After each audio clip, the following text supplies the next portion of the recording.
Apple sort de nouveaux iPad Pro et MacBook Air alors que la planète est confinée. Comment Apple parvient-elle à se fournir par milliers en appareils alors que la plupart des gouvernements peinent à trouver des masques et gels hydroalcooliques? Gros plan sur l'arme secrète de la pomme, sa logistique et comment les États tentent de s'en inspirer à marche forcée pour répondre à la crise. Cette belle mécanique risque-t-elle de se gripper? Débat. Le Mac. Bonjour à tous, vous regardez On refait le Mac alias ORLM. Très heureux de vous retrouver pour notre débat high-tech hebdomadaire en mode confiné dans la cave. Cette semaine, on va beaucoup parler de logistique et nous devions avoir un spécialiste en duplex sur Skype. Aurélien Rouquet. Bonjour Aurélien. Bonjour. Aurélien, tu es professeur de logistique à Neoma Business School, c'est bien ça? Exactement. Tu peux nous en parler, dire quelques mots de cette école de commerce? Alors Neoma Business School, c'est une des écoles de commerce françaises qui est issue de la fusion de l'école de commerce de Rouen et de l'école de commerce de Reims et qui fait partie maintenant du top 10 mondial, du top 50 européen parmi les écoles de commerce. Voilà. Alors, une autre personne qui s'intéresse beaucoup à l'éducation, également en duplex sur Skype, il s'agit de Stéphane Zibi de Ionis6. Bonjour Stéphane. Bonjour Olivier, bonjour Aurélien, bonjour Laurent, bonjour à tous. Voilà, c'était une longue journée pour lui en mode confiné. Les cours de Ionis6 sont toujours disponibles en ligne et ce gratuitement. Pour profiter du confinement au maximum au lieu de regarder tout le temps les séries parce qu'on finit par ne plus savoir quoi voir. Entre deux séries, on peut s'instruire et se former à tout un tas de matières et on profite aussi de la puissance du groupe Ionis avec les écoles de ce groupe et voilà. En clair, oui, libérer un petit peu arrêter de regarder Netflix, ça nous libérait un peu de bande passante pour faire Refait le Mac, parce que ce soir on a l'impression. J'allais le dire justement. Voilà, parce que ce soir on a l'impression de revenir au temps du Minitel ou presque. En autre chroniqueur, son image est presque pas trop mal ce soir. Laurent Pantanache de X-Brain. Bonjour Laurent. Bonjour Olivier, bonjour On refait le Mac, bonjour tout le monde. On va parler de logistique et d'intelligence artificielle parce que c'est également des outils qui sont pas mal utilisés en matière de prédiction, justement de flux, et des choses comme ça. Tu auras ton mot à dire ce soir, Laurent. J'ai des choses à dire. Oui. Allez, on enchaîne tout de suite avec le sondage de la semaine. Le sondage de la semaine, c'est la réponse à la question qu'on vous a posée sur le compte Twitter d'On refait le Mac. La question était: pour être mieux préparés aux pandémies, pensez-vous que les États devront plus s'inspirer de la redoutable logistique développée par les géants de la tech, à l'instar d'Apple, pour inonder le marché avec leur smartphone? Alors je regarde en temps réel, puisqu'on a lancé le sondage quasiment avant le début de cette émission, donc il n'y aura pas énormément de réponses, mais ça sera quand même un bel état des lieux. Je vous dis ça en temps réel. Malgré que je manque de lunettes pour lire, alors j'enlève mes lunettes. Alors les résultats, c'est 54% qui considèrent que, avant tout, c'est une réponse qui doit être politique plutôt que logistique, et seulement 46% à considérer qu'il faut que les États se mettent au niveau de la logistique des géants de la tech. On a 1 heure pour en débattre. Alors. Pour vous donner un petit peu un état des lieux des questions qu'on a eues cette semaine sur Twitter, déjà un constat, effectivement, on vous le disait dans le sommaire, Apple a sorti des produits, ils sont disponibles alors que c'est la pandémie et on manque quasiment de pas mal de produits de première nécessité, mais apparemment pas d'iPad Pro, comme nous le dit Jean-Marc Ouvray, qui confirme que l'iPad est bien arrivé. Hello URLM, pas de questions, mais un témoignage qui va dans ce sens. Bien livré du nouvel iPad Pro, un bonheur. On attend du nouveau clavier, pas de date, pas de commande possible. Question toute simple, on va peut-être donner la parole d'abord à Aurélien, notre spécialiste de la logistique. Comment Apple, je sais que tu n'as pas forcément une boule de cristal, mais comment Apple est parvenu à produire des nouveaux appareils en Chine malgré le confinement? Les infos qu'on avait ces dernières semaines étaient assez alarmistes sur la production des usines en Chine. Alors oui, effectivement, on avait des informations qui étaient assez alarmistes, mais malgré tout, les informations qu'on avait, c'est que les usines ont continué malgré tout à tourner, au ralenti certes, mais elles ont continué à tourner. Et je pense que le fait qu'il n'y ait pas eu d'arrêt total de la production et qu'Apple soit aussi une des entreprises à avoir une supply chain qui est vraiment considérée par beaucoup comme l'une des plus organisées et l'une des meilleures, a fait que Apple a réussi à faire face à cette crise. Ça peut montrer aussi, mais on en parlera tout à l'heure, puisqu'on va essayer de détailler, si tu veux bien Aurélien, ensemble un petit peu la mécanique de cette supply chain que tu nous décris et qui est redoutable, que Apple travaille très en amont, la conception et la production de ses produits, et qu'elle était peut-être un peu en avance justement de cette pandémie et qu'elle n'en a pas trop souffert, mais on y reviendra tout à l'heure. Peut-être une petite réaction de nos chroniqueurs sur Skype, du côté de Stéphane et Laurent, est-ce que vous êtes surpris de cette non-difficulté, à part évidemment de trouver un magasin, mais on peut être livré par Internet? Effectivement, les machines sont disponibles. Je pense malgré tout que le volume de machines vendues, que ce soit l'iPad ou le MacBook Air, reste quand même beaucoup plus faible, étant donné que les Apple Store sont fermés. Paradoxalement, une logistique où ils n'ont pas livré les Apple Store est vachement simple. Aujourd'hui, j'ai discuté ce matin, j'ai reçu un colis à la maison, le livreur, il me dit c'est un plaisir. Il maximise ses livraisons, il fait à peu près 2 fois plus de livraisons que ce qu'il faisait d'habitude dans le même temps, puisqu'il n'y a plus du tout de circulation. Donc, si tu veux, à partir du moment où tu règles le problème en amont de la production de tes iPads, et effectivement, Aurélien en parlera beaucoup mieux que moi, sur le dernier kilomètre est assez simple aujourd'hui pour les livreurs. Si ce n'est qu'ils doivent se protéger. Pour eux, il me disait, c'est un plaisir, c'est un réel plaisir. Stéphane, une réaction peut-être? Oui, juste une réaction. Je suis d'accord avec Laurent. Je pense que le niveau de consommation ne doit pas être exceptionnel en ce moment. Je pense qu'on a plus obsession à remplir nos placards et nos frigos en nourriture. Que d'acheter des iPads, c'est vrai. Que d'acheter des iPads. Donc je ne pense pas qu'il y ait le record des ventes. Et je ne pense pas qu'on risque d'avoir sur nos Apple Store des stocks, non pas des stocks, en tout cas des difficultés pour avoir des produits. Néanmoins, là j'ai fait l'expérience, on ne peut pas avoir quand même d'appareil avant, je crois que j'ai essayé sur le MacBook Air, on ne peut pas avoir d'appareil avant 3 semaines. Donc certes on a déjà connu des soucis liés à la rareté et provoqués par Apple. Mais on en parlera plus tard dans l'émission. Je pense que moi, c'est sûr que moi j'aime bien ce sujet-là parce que j'ai pu participer et faire des conférences autour de la supply chain, parce que c'est pour moi un des succès des 3A, que ce soit Amazon, Apple et Alibaba, et que leur stratégie est basée beaucoup sur ça. Quand on a des habilitations comme celle d'Apple ou d'autres, à pouvoir fabriquer, produire, etc., dans un effort national comme les États-Unis vont devoir obligatoirement faire, parce que je pense que ça va être le pays le plus touché par ce virus, de par le retard des décisions qui ont été prises par le président américain, Apple peut-être va devoir fabriquer des respirateurs. Ouais, ça a déjà commencé, on l'a vu notamment avec Elon Musk. Aurélien, pour essayer de comprendre, on va y venir dans un instant sur l'historique, que Apple est vraiment un précurseur en matière de supply chain, dans la tech en tout cas. On a vu que les États s'y mettent, qu'ils n'avaient pas forcément un système de supply chain qui était en ordre de marche, et que c'est une mécanique qui nécessite des années pour la maîtriser. On découvre d'ailleurs un peu par surprise que les grands gouvernements ont l'impression de découvrir en temps réel avec le coronavirus l'étendue de la mondialisation. Mais ça, c'est un autre débat, on va en parler dans un instant. Est-ce que tu penses que les États auraient à gagner et ont-ils aujourd'hui les moyens d'imiter les géants de la tech pour répondre aujourd'hui aux urgences provoquées par la pandémie du coronavirus? Aurélien. Alors, on peut dire plusieurs choses intéressantes autour de cette question. La première chose, c'est que c'est un peu un retour de balancier de l'histoire, parce que la logistique, ça a été inventé par les États. Le terme même de logistique, il dérive de maréchal des logis, et ça a été inventé pour faire la guerre par les États, notamment sous Napoléon. Le premier théoricien militaire, c'est Jomini, qui travaille sous Napoléon. Donc c'est vraiment associé à la démarche étatique et à la démarche guerrière. Et c'est seulement dans les années 60, si on fait l'historique, que les entreprises se mettent à se préoccuper de logistique et à parler de logistique, puis après de supply chain. Et effectivement, aujourd'hui, les entreprises privées, on pourrait parler d'autres cas que celui d'Apple, par exemple Ikea, Amazon, enfin d'autres entreprises comme celle-là sont vraiment très au point d'un point de vue logistique, sont plus en avance que beaucoup d'États. Mais ça dépend largement des États.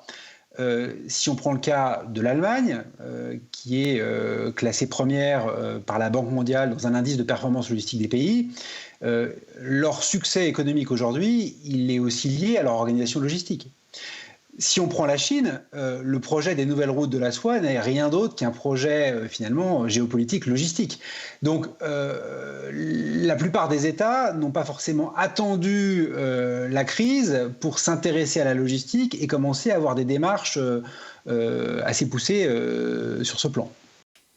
Mais pour revenir à la France, est-ce que tu crois qu'on a justement, alors qu'on était assez précurseurs, et puis il y a eu des plans quinquennaux, enfin c'est une tradition française de la République pendant des années, qui s'est un peu perdue d'ailleurs, est-ce que le logisticien a toujours son mot à dire dans l'organigramme de l'État aujourd'hui? Est-ce qu'il manque? Est-ce qu'il faudrait pouvoir plus de logisticiens pour imiter encore une fois les gens de la tech et anticiper les crises telles qu'on la connaît aujourd'hui? Alors, clairement, aujourd'hui, le constat qu'on peut faire, c'est que la France, d'un point de vue logistique, elle n'est pas au niveau de son voisin allemand et d'autres pays. Si on reprend ce classement de la Banque mondiale, qui est discutable, mais qui est quand même une base intéressante, la France est 16e.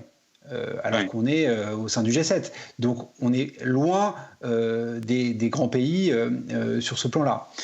Si on prend un autre indicateur intéressant, les grands prestataires de services logistiques mondiaux, on peut citer DHL, on peut citer FedEx, on peut citer UPS, entreprise allemande, entreprise des États-Unis.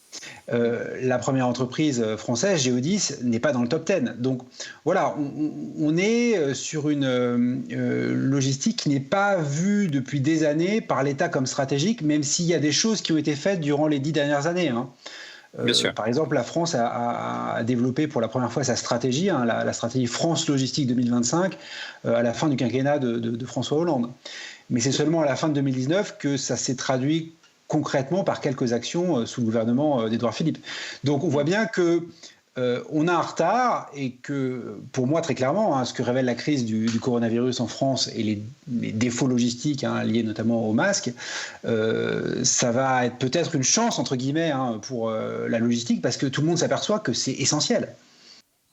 Et quelque part, ça explique pourquoi la France et les États-Unis, c'est la même chose, comme le disait à l'instant Stéphane, s'appuient sur ces grands fleurons de l'industrie ou du luxe français, pour penser notamment à LVMH, pour justement bénéficier de sa logistique qui est déjà en place pour la distribution des produits de luxe ou des matières premières pour construire ces parfums ou ces produits de luxe, pour aujourd'hui essayer d'inonder le marché de masques, aller les chercher en Chine. On utilise la logistique d'une entreprise privée, en gros, c'est ça l'idée? C'est ce qu'on fait aujourd'hui. Alors, est-ce que c'est comme ça qu'il faudrait faire? Je dirais, on peut se poser la question. Ce qui est clair, c'est que, si je parle vraiment, et là, on a un point de vue à la fois qui mélange l'expertise et puis forcément un point de vue politique, puisque là, on parle de politique. Pour moi, le rôle de l'État, d'un point de vue logistique, il doit être, entre guillemets, d'une part, effectivement, de définir une stratégie globale, d'autre part, d'être là aussi en soutien à l'industrie de la prestation de services logistiques, tous les acteurs les transporteurs, etc. Et puis, il a quand même un rôle à jouer dans la logistique de réponse aux crises. Et c'était le rôle qui était dévolu, on en a un peu parlé, à l'EPRUS, l'organisme qui était chargé de préparer les réponses, qui était un rôle de logisticien, qui a été un petit peu critiqué dans le passé. Et on voit bien que, entre guillemets, on a quand même besoin d'un État logistique fort pour faire face à des crises. Parce que, l'État n'arrivera pas tout seul. Il faudra qu'il fasse avec des industriels qui s'appuient sur des prestataires de services logistiques, mais il doit avoir quand même une force de frappe logistique. C'est ce que révèle en tout cas pour moi la crise. Ouais. Question pour Laurent. À l'instant, Stéphane nous parlait des robots, notamment d'Amazon, qui permet effectivement de suppléer et effectivement de manque de salariés, pas simplement dans une perspective d'économie, mais pour répondre à la demande aujourd'hui à cause du coronavirus. On sait que les gens de la tech, donc notamment Amazon, utilisent également beaucoup l'intelligence artificielle pour prédire la demande et calibrer la logistique. Est-ce que là, il y aurait beaucoup à faire dans notre pays? Et toi qui es un spécialiste de l'intelligence artificielle et qui a une start-up qui essaie de grandir à Paris et dans la Silicon Valley. Toi, tu as des contacts fréquents avec des décideurs politiques. Est-ce que tu penses qu'il y a aussi un travail à faire pour que l'IA ait toute sa place dans ces grandes décisions, ces grandes pandémies et au-delà, ces grandes perspectives qu'il faut essayer de dessiner sur les années qui viennent? Alors oui, le paradoxe de la situation, j'en citerai deux. Le premier, c'est que, et Aurélien l'a très très bien mentionné, c'est que il faut qu'il y ait un terreau fertile. La difficulté aujourd'hui de la France, c'est que culturellement, c'est pas un sujet, tu vois, et je suis pas étonné, je connaissais pas ce classement de la Banque mondiale sur l'Allemagne, mais je suis pas étonné parce que culturellement, il y a une vraie différence entre les deux pays. Nous, c'est pas un sujet. J'ai un point sur lequel je suis pas d'accord avec toi, c'est que pour moi, la logistique des sociétés du luxe n'est pas quelque chose de. Moi, j'ai bossé dans la supply chain, j'ai bossé chez un éditeur de logiciels en supply chain, et ce qu'on t'apprend, c'est que tu essayes toujours de maximiser quelque chose, quoi. Réduire la rotation des stocks, minimiser la durée de livraison, tout ça. Dans la supply chain, quand un produit commence à être demandé, ils ont tendance à l'arrêter pour faire augmenter les prix, quoi. Tu vois, un sac de luxe, ce truc. Donc je suis pas certain que le sujet logistique. Ouais, on a plutôt tendance à cultiver la rareté. Maintenant, pour revenir sur le sujet de l'intelligence artificielle, le paradoxe, c'est que le début de l'intelligence artificielle, c'est avant tout l'analyse des données. C'est souvent la première brique, c'est de comprendre les données. Et dans le cas de la crise actuelle, l'analyse des données chinoises, d'une part, je dirais coréenne, japonaise, singapourienne, hongkongaise, d'autre part, et italienne, dans la troisième partie, aurait dû faire trembler tous les autres gouvernements du monde, à savoir les Français, les Espagnols, les Anglais, les Américains. Et en fait, tout le monde a regardé ça avec je ne vais pas dire un espèce d'esprit de dédain, mais j'ai l'impression qu'on a pris un petit peu de haut ce qui se passait en Italie. Alors qu'aujourd'hui, finalement, on se rend compte que la trajectoire, et l'Espagne, c'est pire que l'Italie, les États-Unis, ça va être un carnage. Donc, avant même de mettre de l'intelligence artificielle pour analyser, si on avait juste analysé les données existantes et disponibles, on aurait dû réagir. Donc, sans même mettre d'intelligence, juste en mettant de l'analyse humaine. Donc oui, l'intelligence artificielle pourrait aider dans l'optimisation et la fluidification, mais commençons par la première brique de la grande maison logistique, analyse et réaction aux pandémies. Ça serait déjà mieux.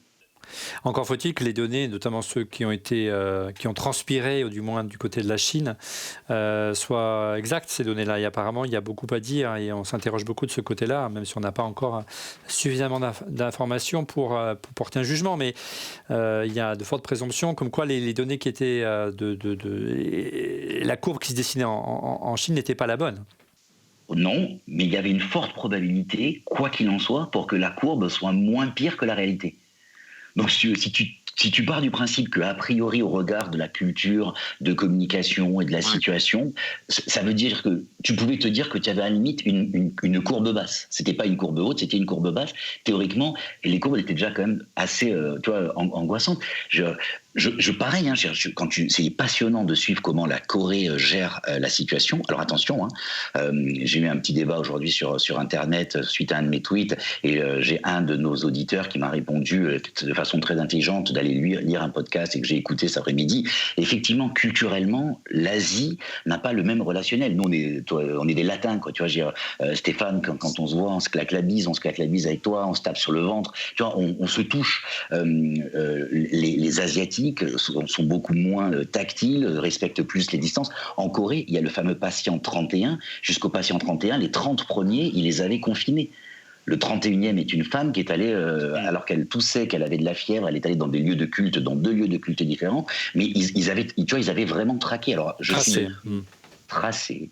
Je suis pour les libertés, tu le sais. Après, quand la technologie peut t'aider, pourquoi pas. J'ai pas de problème à ce que quand la technologie me sauve la vie. Tu sais, c'est toujours la même chose. Alors Stéphane, revenons au sujet au thème de notre sondage. Beaucoup d'internautes dans notre sondage justement pensent plutôt que le problème tient plus que de la logistique d'une réponse politique à apporter aujourd'hui. En clair, de la capacité des États à être moins dépendants de la Chine. Est-ce que vous êtes d'accord ? Est-ce que vous croyez que demain, dans la tech notamment, il va y avoir une prise de conscience et qu'il va y avoir notamment, ou du moins pour des produits comme ça qui sont d'une nécessité importante, une nouvelle régionalisation, une nouvelle industrialisation au niveau, je dirais, local. Stéphane ? Je pense que la réponse elle a déjà été donnée par le président Macron. Que la souveraineté, on ne peut pas se permettre aujourd'hui que certains éléments importants dans notre vie, que ce soit de la nourriture, des médicaments, Oui, mais bien sûr, Stéphane, mais on a vu qu'à chaque fois, qu'à chaque crise, on a toujours sur le moment, à chaud, on a toujours, on positive et on dit que ce sera différent, mais on a vu qu'avec la crise de 2008, notamment la crise économique, c'est reparti de plus belle après. On n'en a pas pris conscience, Olivier. On n'en a pas pris conscience. Là, il se trouve que ça nous touche intimement. En 2008, tu pouvais circuler librement. Tu pouvais acheter ce que tu voulais. Tu n'avais pas un énorme impact sur ta fiche de paye. Je crois que c'était juste ceux qui avaient des emprunts. Bon, ils ont pu sentir 2-3 bricoles au niveau des banques. Mais est-ce que les gens ils en ont pris conscience? Ils n'en ont pas pris conscience. Là, pour la première fois, je pense depuis de la vie de beaucoup de gens, on se retrouve coincé chez nous, par obligation pour ne pas choper un virus, parce que notre santé est touchée. Là, s'il n'y a pas de changement après, en tout, parce que tout à l'heure Laurent il parlait que c'est un plaisir de rouler dans Paris, on va peut-être prendre conscience de plein de choses. Mais quand il y a un problème comme ça, on s'aperçoit qu'on a trop mis nos œufs dans des mêmes paniers, tout ça pour des raisons économiques. C'est bien compris. Aurélien, de ton côté, est-ce que tu crois qu'il va y avoir une tentative de régulation politique de ces mécanos industriels à l'échelle de la mondialisation et privilégier plutôt la production locale de certains produits, tout simplement, et pourquoi pas effectivement refaire revenir certaines productions en matière de tech. Il y a une question d'un internaute juste après qui me semble assez intéressante. Aurélien. Alors, pour répondre aux questions, pour moi, finalement, la logistique, c'est aussi politique. C'est-à-dire qu'on ne peut pas dire que la logistique, c'est uniquement quelque chose de technique, c'est aussi des décisions politiques. Donc c'est pour ça que les deux sont liés et qu'il y a besoin d'avoir une expertise logistique au niveau étatique, sachant qu'après, on peut avoir des choix politiques en matière de logistique qui seront différents. On peut très bien dire, on pourrait très bien dire, je vais nationaliser tous les livreurs Deliveroo ou Uber Eats, ou on peut s'appuyer sur la société privée. Enfin voilà, selon son orientation politique, on peut faire des choix, mais en tout cas, il y a des décisions logistiques qui doivent être prises par les politiques. Après, sur la deuxième question de la relocalisation, c'est difficile de savoir.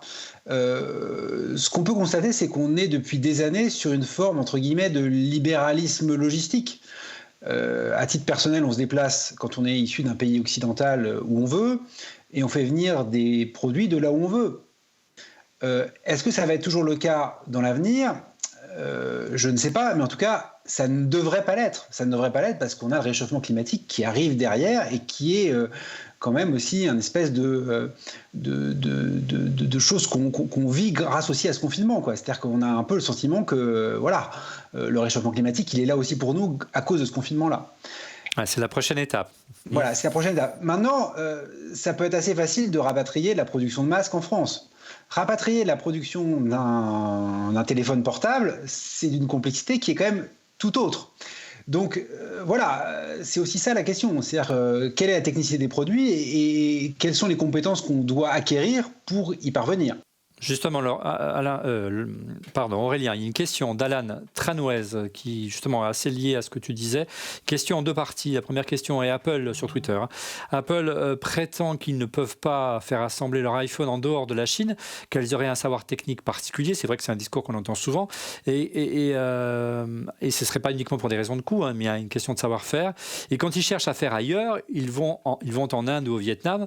Et deuxième partie de son tweet, ces derniers seraient si en avance technologique par rapport aux États-Unis et en Europe, c'est sa question. Et c'est vrai qu'on ne comprend pas pourquoi, après tout, on délocalise, si ce n'est pas une question de coût, mais je pense que c'est une question de coût, en Inde et au Vietnam, parce qu'effectivement, Trump oblige les constructeurs américains à partir de Chine, pas lié au coronavirus, c'est depuis son élection, et que pourquoi pas l'Europe, concrètement ? Alors là, il faut aussi regarder le modèle d'Apple, qui est quand même un modèle assez particulier, puisque finalement, la relation entre Apple et Foxconn, c'est vraiment un partenariat stratégique entre ces deux entreprises. J'ai pas les chiffres récents, mais entre 2010 et 2015, Apple, c'est 50 à 60% du chiffre d'affaires de Foxconn. Donc on est dans une situation où, au fond, Apple est ultra dépendant de Foxconn, et réciproquement. Donc, ils ont intérêt tous les deux à coopérer, à bien travailler. Alors, je pense que leurs négociations commerciales annuelles doivent être assez intéressantes au niveau du prix. Mais en tout cas, on a ce modèle-là qui est assez unique. Quand on prend des constructeurs automobiles, ils assemblent eux-mêmes les voitures. Donc, ce modèle-là, il fait que, au fond, il faut regarder la stratégie de Foxconn. Et Foxconn, c'est une entreprise taïwanaise, et Foxconn, c'est beaucoup développé en Chine historiquement.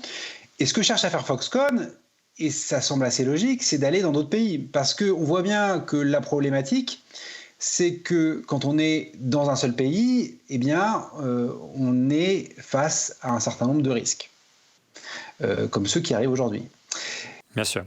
Mais là où c'est compliqué, c'est que, au fond, la fabrication d'un iPhone se prête très bien à une logique de centralisation de la fabrication, alors que ce n'est pas le cas, par exemple, pour un meuble Ikea.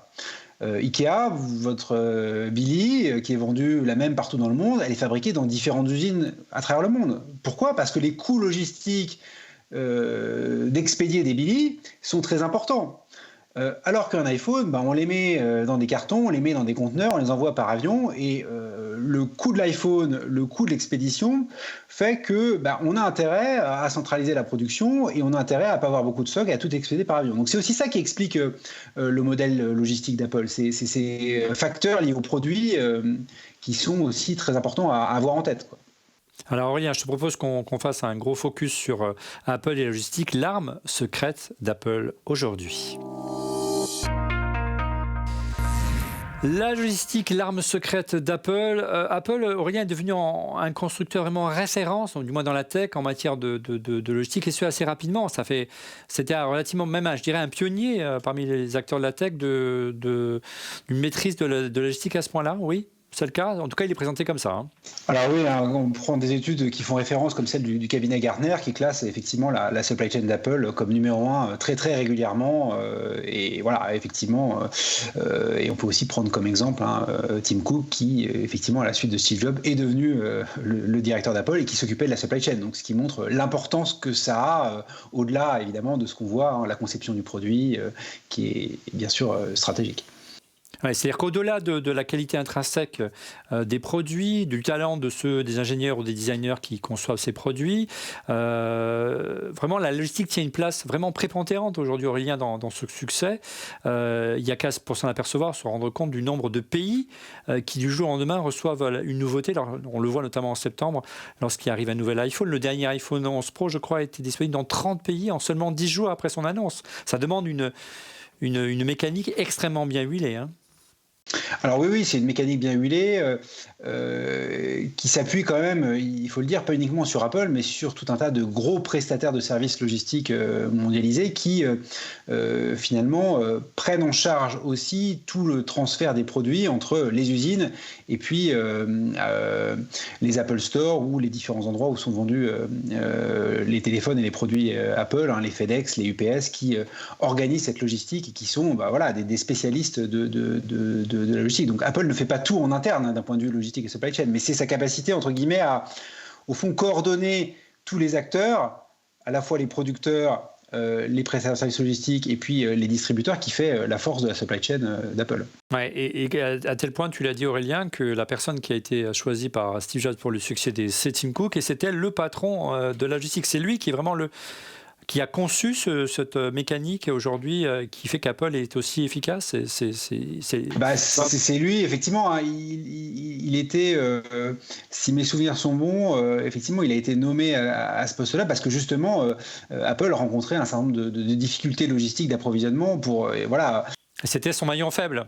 C'était un maillon faible qui découlait aussi, entre guillemets, du succès de la marque. C'est-à-dire qu'à un moment donné, ils se sont retrouvés avec énormément de ventes et du coup, il faut être capable de suivre, quoi, parce que c'est pas le tout de vendre, mais il faut acheminer les produits après derrière. Ouais, Laurent, Stéphane, la logistique d'Apple, on le sait, elle ne se limite pas simplement à fermer des usines aux États-Unis pour les remplacer par des sous-traitants en Chine. Ce qui fait la force d'Apple, et on le voit quasiment chaque semaine dans cette émission, c'est que historiquement, elle est très forte dans l'approvisionnement des composants. Ce qu'elle tente à chaque fois, c'est quasiment d'assécher le marché, hein. C'est ça, Laurent?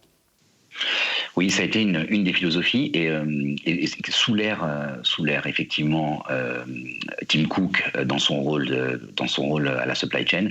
On connaît tous l'histoire de l'iPod où finalement en découvrant les disques durs, Steve Jobs a dit acheter l'intégralité du marché pour que finalement il bloque à la sortie du premier iPod, la capacité des concurrents de pouvoir venir les attaquer sur ce nouveau produit, sur ce nouveau presque, je vais pas dire segment qu'ils allaient créer, parce que les baladeurs MP3 existaient, mais en tout cas, il y a un avant et un après iPod. Il y a aussi, alors moi je voulais ajouter un point sur les usines. Donc effectivement, Apple s'est légèrement délocalisé. Donc quand on dit Apple en Asie se délocalise, c'est Foxconn qui se délocalise. Ce qui est là où mais là où c'est très très fort, c'est par exemple, on sait que Apple est en bisbille de malade avec Samsung sur plein de sujets, et pourtant ils vont acheter des composants Samsung, voire même négocier une exclusivité de composants chez Samsung pour créer leurs propres produits qui vont concurrencer un autre produit de Samsung ou d'autres marques. Ça arrive. C'est là où c'est très très fort, quoi, de se dire qu'ils arrivent à avoir un tel point que même au sein d'une même grande maison, alors attention, Samsung c'est des milliers d'entreprises, mais d'une même maison, de réussir à générer ça. Et ça c'est pour moi un vrai succès. Une réaction peut-être, Stéphane, qu'est-ce que ça t'inspire justement, cette capacité comme ça à arriver et à essayer de rafler l'essentiel des composantes, de sorte qu'effectivement, à l'instar de l'iPod, si tu veux copier, eh bien tu ne peux pas et on n'en trouve pas. Dans un ancien article qui date de 2016, donc en gros on est en 2016, donc c'est la préhistoire. En gros, à l'époque, Apple avait 40 000 robots. J'étais en train de regarder à cette époque-là, le nombre d'employés à peu près d'Apple était à peu près à 120 000. Et à l'époque, un robot pouvait fabriquer jusqu'à 10 000 devices par jour.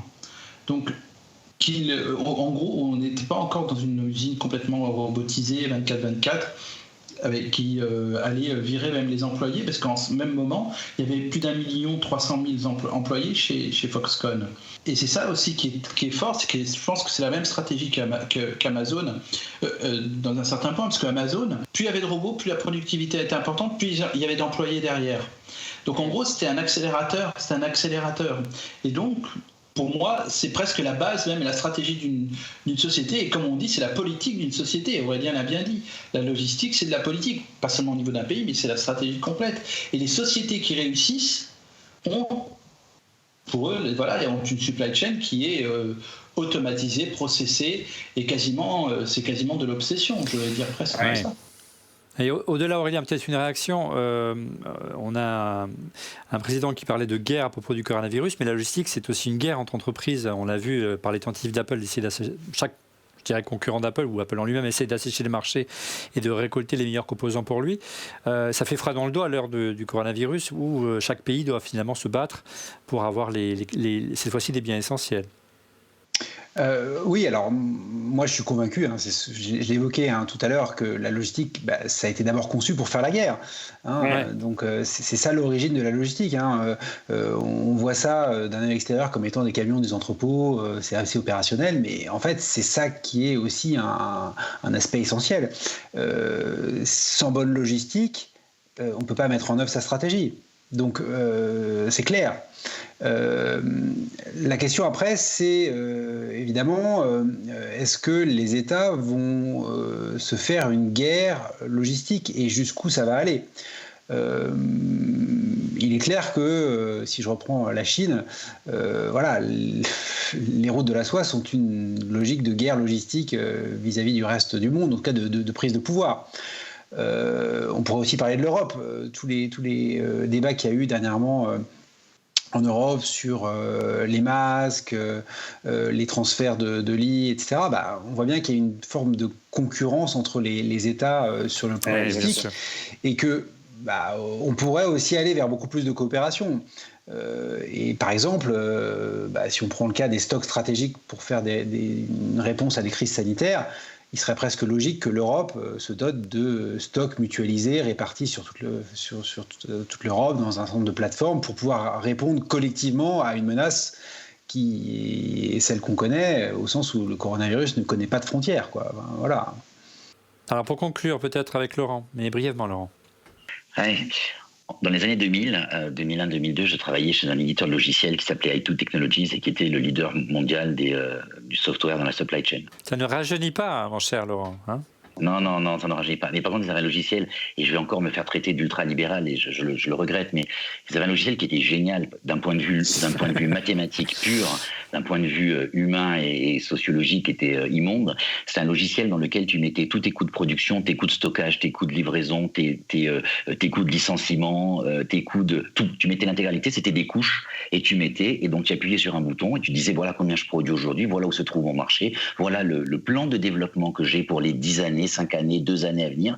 Tu appuyais sur un bouton, ça processait et ça te disait tu fermes 3 usines en Asie, tu en ouvres 2 en Amérique du Nord, tu arrêtes tu mets ton centre de logistique en Amérique du Sud par rapport à ton marché. C'était mathématiquement, c'était génial. Après, il y a bien évidemment la dimension humaine. Sauf que en 2000, on n'avait pas un monde qui était aussi mondialisé qu'aujourd'hui. Aujourd'hui, on a un monde qui est totalement mondialisé. Et c'est là où, effectivement, je savais pas que l'histoire le mot logistique venait de Maréchal des Logis et la dimension guerrière et Napoléon, que tu aimes beaucoup. Mais c'est vrai que aujourd'hui, on se rend compte aujourd'hui que le sujet, il est forcément mondial. Le coronavirus s'est répandu parce que aujourd'hui les gens voyagent dans le monde très très facilement. Les biens et les personnes circulent très très facilement. Et aujourd'hui, tu vois, j'ai commandé un produit il y a quelques jours et il n'était plus disponible en Europe parce que les plateformes logistiques sont asséchées du fait du confinement. Mais ils m'ont juste dit, au lieu d'être livré en 4 jours, vous serez livré en 12 jours. Et je viens de recevoir aujourd'hui la notification, le produit part de Chine. Donc tu vois ce que je veux dire, on n'est plus du tout. Aujourd'hui, c'est un espèce de grand entrepôt mondial. Donc c'est le sujet de la logistique est clé. Alors une des questions qui était est-ce que les États doivent s'en inspirer? La question, c'est quel est le rôle d'un État? Est-ce que le rôle d'un État, c'est de le faire, ou est-ce que le rôle d'un État, c'est de le permettre? Et c'est là où je pense que le rôle d'un État, pour moi, c'est de le permettre, c'est pas de le faire, et c'est de faciliter. Après, ce que pourrait faire un État, et c'est là où je penche sur la dimension éducative, c'est de former des managers au sujet de la logistique. C'est-à-dire que, grosso modo, si jamais on te fait découvrir ces sujets de la logistique, moi je suis tombé dedans parce que j'étais dans une boîte qui a été rachetée par un éditeur en logistique, mais si j'avais pas eu ce rachat, la logistique, je m'y serais intéressé bien plus tard. Et je me suis rendu compte très tôt que c'était un sujet majeur du développement des entreprises. Allez, on revient encore une fois à Apple et qui est souvent, on l'a dit dans cette émission, présenté comme un exemple en matière de logistique. Pourtant, il y a pas mal de difficultés qui jalonnent son parcours. On se rappelle récemment des livraisons problématiques, notamment des AirPods, les fameuses oreillettes d'Apple que j'utilise ce soir. Ça amène une question de jetons Bajrami. Pour moi, Apple n'est pas au point au niveau logistique, au vu des pénuries lors des livraisons annuelles d'iPhone. Comment explique-t-on qu'ils n'arrivent pas à prévoir suffisamment de stock alors qu'ils connaissent d'avance le minimum à fabriquer et se fiant au modèle précédent? Laurent, peut-être. Alors, je voulais juste dire un point là-dessus, et merci de m'avoir donné la parole. Je suis pas du tout d'accord. Je dis pas que ce tweetos a tort, hein. Il a raison qu'effectivement on arrive à des pénuries. Mais en fait, c'est un vrai challenge. C'est-à-dire qu'en amont, on sait qu'Apple planifie plutôt bien la production de ses produits. La difficulté que tu as, c'est quand est-ce que tu arrêtes la recherche et développement d'un produit, c'est-à-dire que tu fiches ton produit pour dire maintenant il part en production. À ce moment-là, qu'il y a l'acheminement de la matière première. Hein. Si c'est les iPhones, ça va être les écrans, l'aluminium qui permet de le faire, l'anodisation, donc de produire. En sachant qu'en plus chez Apple, il y a un culte du secret. Donc c'est tout un calcul qui se fait entre le moment où tu arrêtes le produit, le moment où tu bloques, où tu as bloqué l'approvisionnement, souvent ça a été fait en amont, mais la livraison de l'approvisionnement, qu'ils essayent de faire venir un peu tard pour pas donner trop d'indices sur ce qu'il y aura dans le produit, le moment où ils stockent une certaine quantité, et puis ensuite le delivery pour qu'on l'ait dans les bacs, on va dire, souvent 10 jours après. Hein. L'annonce des téléphones Apple, c'est le mardi ou mercredi le 1er au 2e de septembre, et le vendredi qui suit, 10 jours après, on a les téléphones disponibles, quoi. Donc je suis pas sûr que ce soit si mauvais que ça. Je pense que c'est très très difficile. Dans 30 pays, oui, effectivement. Ouais, je suis pas sûr que ce soit, tu vois. Après, il y a est-ce que le téléphone est un succès, est-ce que le marché se trouve et tout ça. Malgré tout, c'est plutôt, je mets au défi beaucoup d'entreprises de se dire, je suis capable de mettre à disposition quelques millions de produits valant 1 000 € pièce. Ça reste quand même un succès, quoi. Cette réaction d'Aurélien, on parle même souvent de pénurie organisée par Apple pour exciter un petit peu la demande. Quelle est un petit peu ta vision des choses par rapport à cette pénurie dans des souvent victimes de son succès Apple? Alors, j'ai pas des informations moi de l'intérieur, mais ce que je vois de l'extérieur, c'est qu'au fond, Qu'est-ce qui est intéressant pour Apple d'un point de vue marketing à l'issue d'un lancement d'un nouvel iPhone, c'est de pouvoir communiquer, d'une part, peut-être que les chiffres de vente sont meilleurs que l'iPhone précédent, et d'autre part, peut-être de montrer que il y en a plus en stock, qu'on se les ait arrachés. Donc au fond, est-ce que la meilleure stratégie pour Apple, c'est pas d'avoir une stratégie où évidemment, bien sûr, on met à disposition des tonnes de produits parce que évidemment, ça récolte de l'argent, du chiffre d'affaires, mais où on organise aussi en quelque guillemets une petite pénurie qui montre encore une fois le succès de la marque, on s'arrache les téléphones. Donc il ne faut pas toujours croire que la logistique est là pour rendre disponibles les produits. Dans certains cas, la logistique peut être là pour générer un peu de rareté.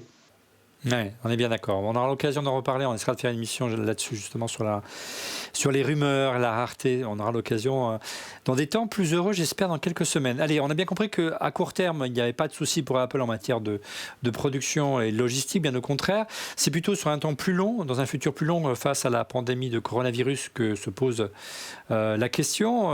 Face à l'organisation, notamment compliquée pour Apple, pour la conception des produits, beaucoup et très lourd chez Apple avec le cul du secret.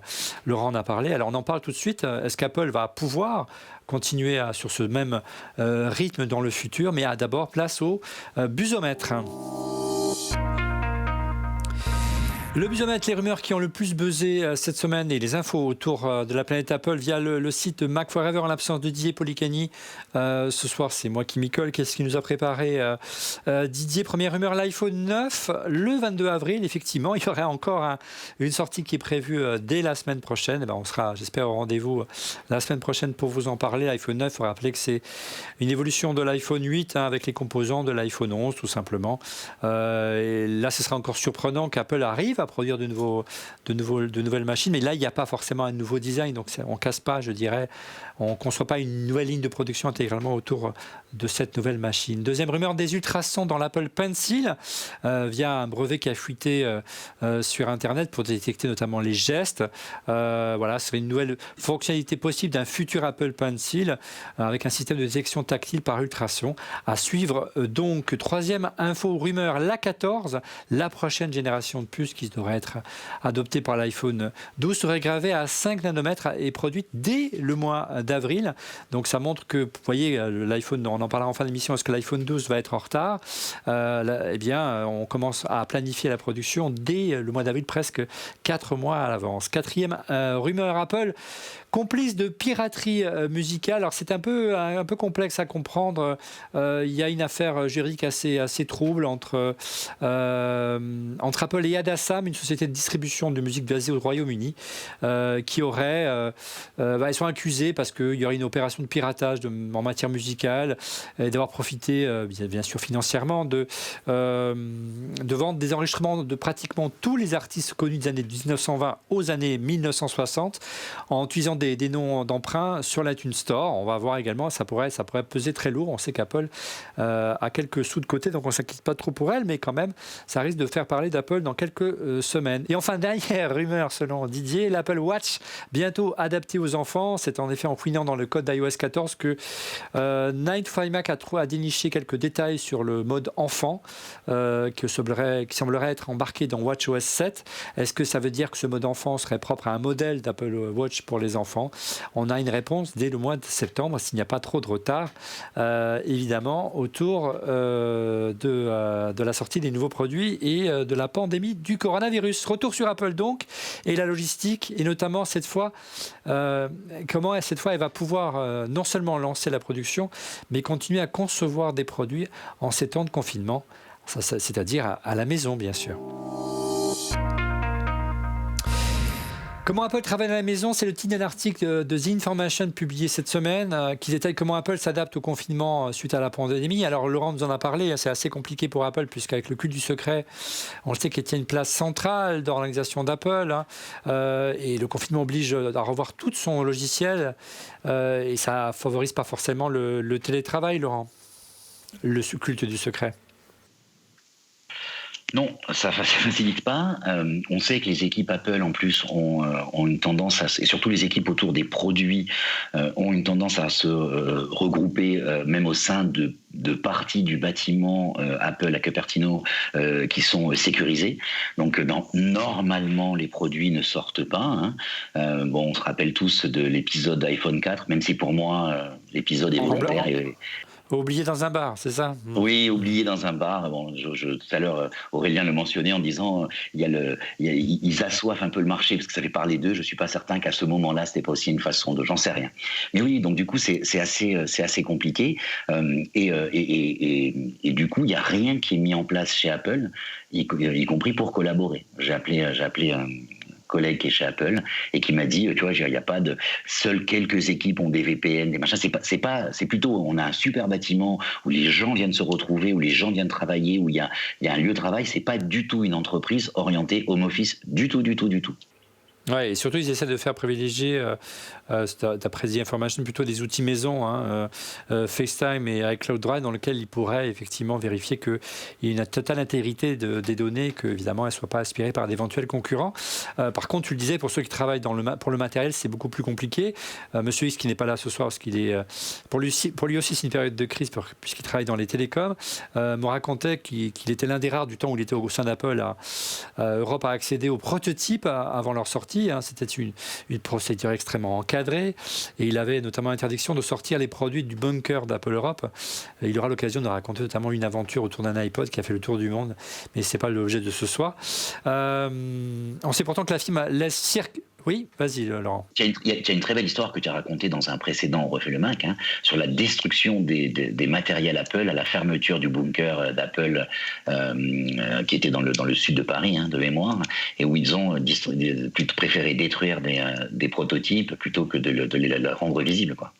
Alors qu'il n'est plus des prototypes, puisque les produits étaient sortis depuis des années, mais c'est vrai que ça a fait du mal à beaucoup de collectionneurs. Ouais. Donc on sait que la firme laisse, tu l'as dit, circuler des produits dans la nature, hein, au moins d'employés, parce qu'il faut, même si on trie sur le volet, puisse les bêta-tester sur le terrain. Alors tu as évoqué l'épisode de l'iPhone 4, qui il y a quelques années avait été oublié dans un bar.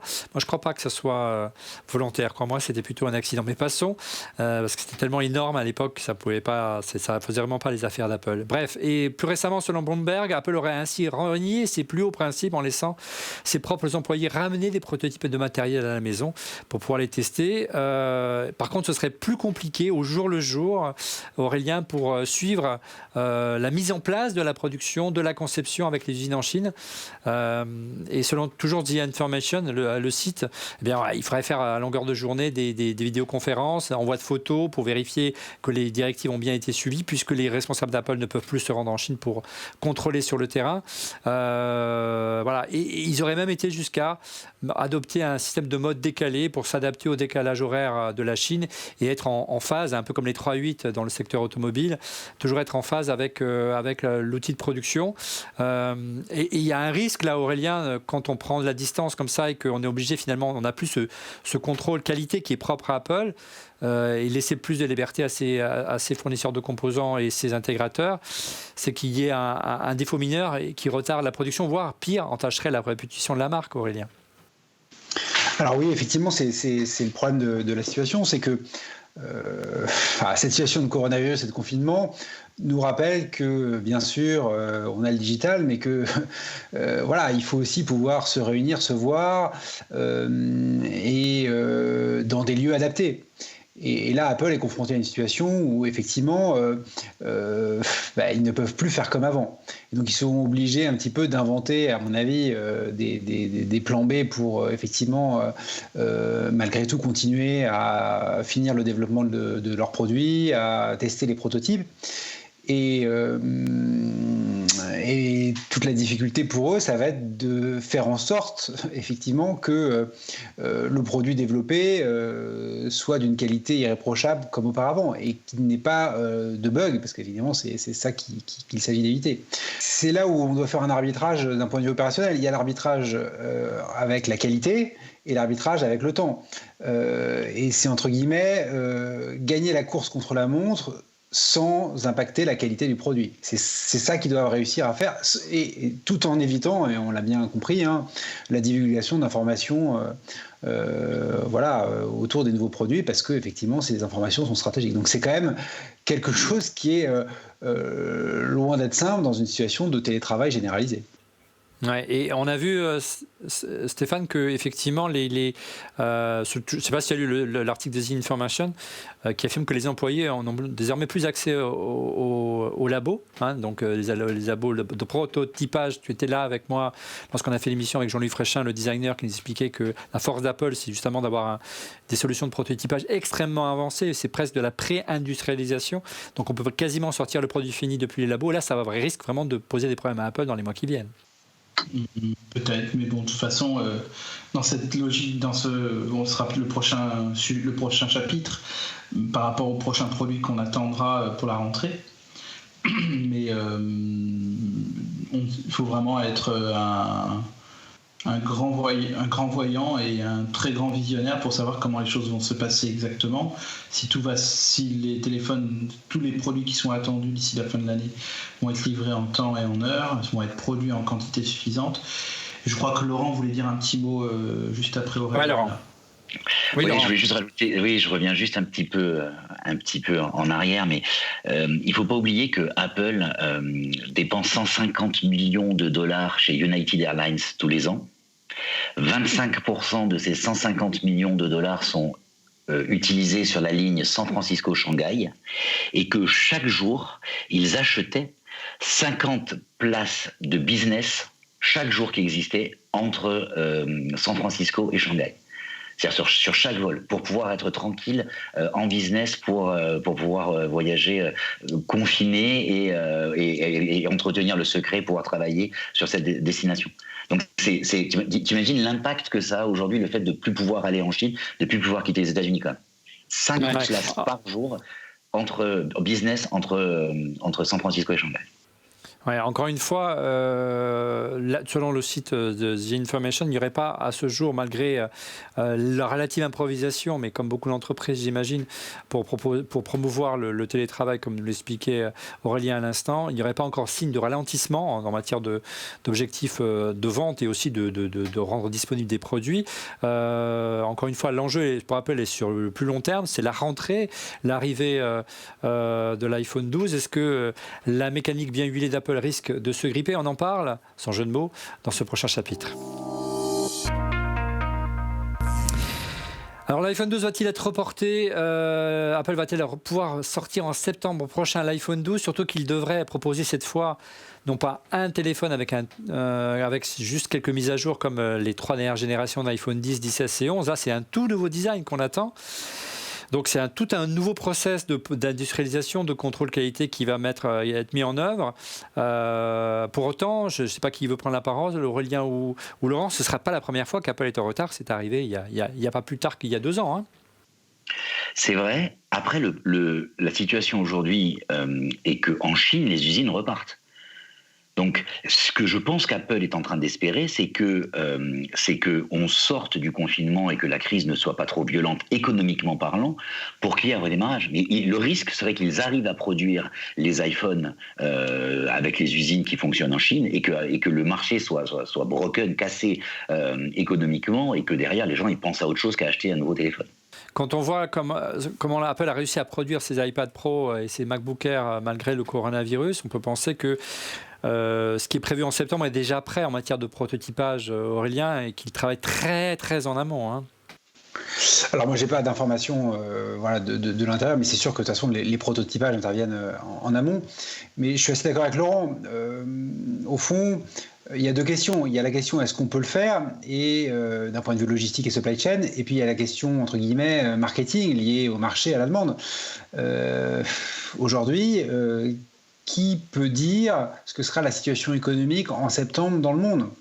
Qui peut dire si on pourra à nouveau voyager et prendre l'avion? j'en sais rien. Donc forcément, dans ce contexte-là, Apple, mais comme toutes les entreprises mondialisées, va avoir à faire face aux turbulences économiques qui arrivent devant nous. Ouais, et ses concurrents également. Effectivement, il y a beaucoup d'inconnus sur le long terme, et c'est vrai que le retard d'un iPhone peut sembler un peu, comment dire, presque anecdotique, et il est vrai, mais c'est le thème principal de cette émission. On parle de tech. Ce sera le mot de la fin. Je vous propose qu'on passe directement à vos coups de cœur. Les coups de cœur, on commence tout de suite avec Aurélien. Est-ce que tu as un petit coup de cœur à nous proposer cette semaine ?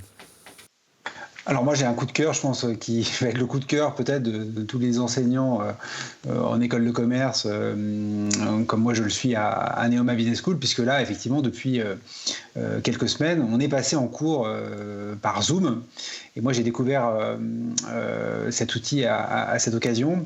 Et je dois avouer que j'ai été vraiment très séduit par la qualité de l'outil, la capacité, par exemple, à faire des groupes en ligne, à partager tout un tas de fichiers, à pouvoir recevoir les questions, à voir s'afficher en temps réel les étudiants qui posent des questions.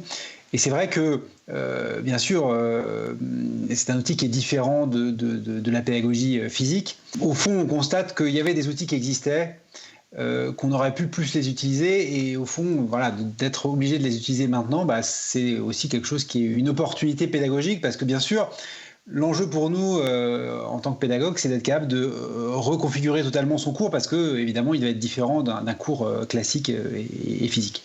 Oui, et puis accessoirement, tu vois, on aurait été rêvé, nous aussi, de pouvoir utiliser Zoom dans le cadre d'On refait le Mac, parce qu'il offre en plus une meilleure qualité d'image que Skype qu'on utilise pour faire cette émission. Mais Skype est le seul, malheureusement, système de visioconférence qui soit typé pour les régies, donc qui nous permet de récupérer le flux individuel de chaque intervenant et ensuite les mixer via notre mélangeur qui est en Normandie, chez notre ami François qui réalise l'émission au moment où je vous parle. On est aussi de mon mode délocalisé, nous aussi. Et malheureusement, on a tout essayé cette semaine pour le faire fonctionner avec nos mélangeurs, mais c'est hélas pas compatible. Et on aurait pu vous proposer une qualité d'image bien meilleure. Please, monsieur, j'ai oublié le nom, aidez-moi, le nom du logiciel de vidéoconférence de Zoom, voilà. Développer une solution NDI, compatible NDI de votre elle va faire un carton chez tous les vidéastes professionnels ou amateurs. Laurent, de ton côté. En mode confiné, il faut s'occuper des enfants et en fait, du coup, j'ai une imprimante 3D et je peux vous assurer que c'est un super objet. D'abord parce que vous pouvez faire imprimer les objets très lentement et du coup, il y a un côté un peu captif à voir l'objet se créer et du coup, finalement, aujourd'hui, pour 200-300 €, vous avez la possibilité d'avoir une imprimante livrée chez vous avec du fil. Vous allez sur Internet récupérer, vous n'avez même pas besoin de créer les objets. Vous allez, il y a des catalogues entiers d'objets et c'est un super sujet d'occupation, y compris créatif. Mon fils avait un sujet sur le cœur et du coup on a créé un cœur pour qu'il imagine à quoi ça ressemblait dedans et tout ça. Donc voilà, je trouvais que c'était en mode confiné un bel objet. Ouais, je vous invite à aller voir l'émission qu'on a fait, je crois, il y a un an jour pour jour sur l'impression 3D. Vous aurez toutes les infos pour bien choisir. De ton côté, Stéphane, ton coup de cœur cette semaine? C'est une mini-série sur Netflix qui s'appelle Unorthodox. Vous passerez un moment mais fabuleux. Oui, et puis ne ratez pas le Bureau des légendes, bien sûr, la semaine prochaine. On en reparlera la semaine prochaine. C'est ce que j'allais dire. Allez, de mon côté, on revient à la tech. C'est la mise à jour que nous promet Sonos. Ça s'appelle la Sonos S2. C'est une illustration du site The Verge qui a eu bruit d'un nouveau firmware, une nouvelle app qui devrait arriver dans l'écosystème Sonos, qui serait attendu pour le mois de juin. J'espère au moment quand d'ici là, on sera largement plus en confinement. On verra son nom donc de cette nouvelle version de l'application. Sonos s'appellerait la S2. Elle ouvrirait les enceintes récentes, enfin, de la marque au son et à la musique haute résolution, qui manquait beaucoup à l'environnement et à l'écosystème Sonos. Et si vous avez une barre de son, comme c'est le cas de mon ami Stéphane, elle serait désormais compatible avec le Dolby Atmos, qui fait toujours plaisir. Elle améliore également la gestion des pièces, qui est vrai quelque peu brouillonne, c'est moins qu'on puisse dire. Moi, ce que je souhaite tout simplement, si les gens de Sonos nous entendent, moi qui en suis vraiment fan, c'est que simplement, lorsqu'on est dans une pièce, l'app détecte automatiquement dans quelle pièce, avec la localisation, avec le Wi-Fi et le Bluetooth, dans quelle pièce on est automatiquement, et il nous propose de régler le volume sur l'enceinte qui est la plus proche, pas l'enceinte qui est de l'autre bout dans la chambre à l'opposé. Je ne comprends pas qu'il n'y ait pas un petit peu d'intelligence artificielle. Laurent, il faut que tu fasses quelque chose. Bref, je précise que les enceintes relativement récentes pourront avoir accès à cette fonction-là, parce que c'est vrai que les plus anciennes ne pourront pas en bénéficier de cette mise à jour. Alors ça a créé beaucoup de buzz sur Internet au début du mois de janvier, en marge du CES, parce qu'effectivement, de manière un peu maladroite, Sonos avait annoncé l'abandon du support de ces produits-là. En fait, non, ils n'abandonnent pas ces produits-là et ils continueront à développer le firmware, mais ils ne seront pas compatibles avec de nouvelles fonctionnalités. Alors, ce n'est pas de l'obsolescence programmée. Et moi, j'ai du mal à comprendre qu'on puisse suspecter Sonos d'obsolescence programmée, parce que moi, j'ai des enceintes qui ont plus de 10 ans et ça fonctionne encore nickel. Et croyez-moi, ce n'est pas le cas de toutes les marques d'audio aujourd'hui. Lorsque vous voulez faire des enceintes connectées, surtout que la plupart ont des batteries qu'il faut les jeter à la poubelle. Voilà, donc simplement ils ont des composants et ces composants ils vieillissent et ils n'ont pas forcément la puissance nécessaire et le hardware nécessaire pour bénéficier des dernières fonctionnalités. Voilà, j'espère en tout cas que ça arrivera vite et qu'on sortira vite de cette cave, nous aussi. Voilà, c'est la fin de ce 369e épisode déjà d'On refait le Mac. Merci de l'avoir suivi, merci messieurs de s'être rendus disponibles et désolé quelque peu de cette qualité vidéo assez moyenne ce soir, c'est le moins qu'on puisse dire. À la semaine prochaine messieurs. Au revoir tout le monde, à la semaine prochaine. Au revoir, à la semaine prochaine. Au revoir. Merci Aurélien et bon séjour en Normandie. Je vous donne rendez-vous quant à vous la semaine prochaine. Et pour être prévenu en temps réel de la mise en ligne de l'émission, je vous invite bien sûr à vous abonner à notre chaîne en cliquant sur le petit bouton. Et n'oubliez pas de cliquer également sur le petit pouce. Comme on a un peu de temps, on va essayer de vous diffuser de temps en temps tous les soirs, de vous faire des petits directs et diffuser le best-of des meilleures émissions d'On refait le Mac. On se retrouvera tous les soirs à 21h et vous aurez le meilleur d'On refait le Mac durant les jours qui viennent si vous avez du temps à perdre, et je crois que vous êtes nombreux dans ce cas-là. Merci encore pour votre fidélité et à la semaine prochaine. Au revoir.